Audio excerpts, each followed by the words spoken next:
नमस्कार दोस्तों, जय जोहार। मैं कौशल तिवारी और बीनिया संध्या में आपका स्वागत है। छत्तीसगढ़ पीएससी लोक सेवा आयोग लगातार विवादों में है और अब एक नया विवाद जुड़ गया है सिविल जज की परीक्षा को लेकर।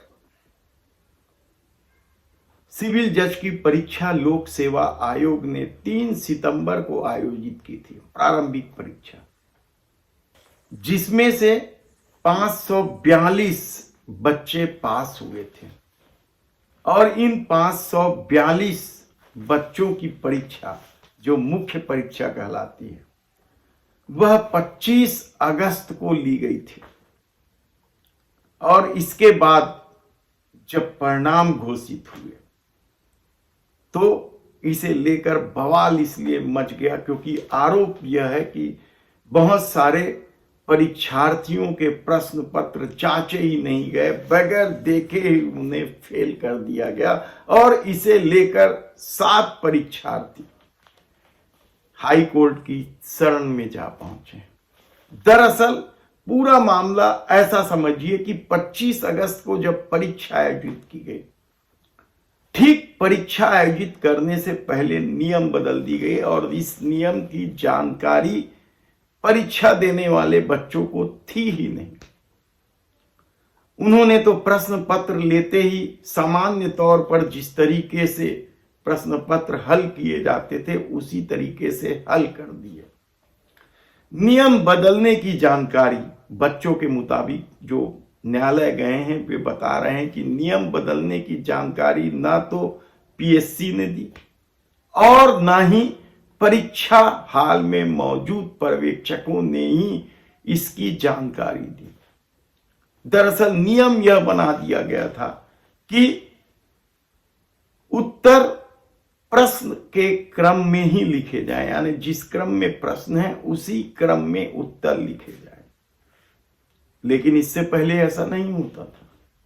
इससे पहले तो जो उत्तर लोगों को पहले आसान लगता था वे लिख दिया करते थे और उसी आधार पर जांच भी होती थी। लेकिन इस बार न केवल नियम अचानक बदले गए बल्कि इसकी जानकारी ठीक ढंग से बच्चों को नहीं दी गई और जिसका परिणाम यह हुआ कि बहुत सारे ऐसे बच्चे जिनके उत्तर सही हो सकते हैं, भले वे क्रम में ना हो, उनका उत्तर पुस्तिका जांचा ही नहीं गया, यह आरोप लगाते हुए वे न्यायालय की शरण में गए।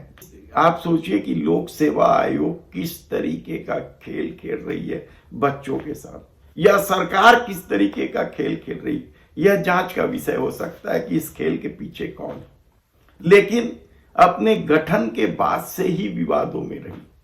लोक सेवा आयोग पर क्या भरोसा नहीं किया जाना चाहिए, क्योंकि डॉक्टर रमन सिंह के कार्यकाल में भी तो इसी तरह के मामले उठे थे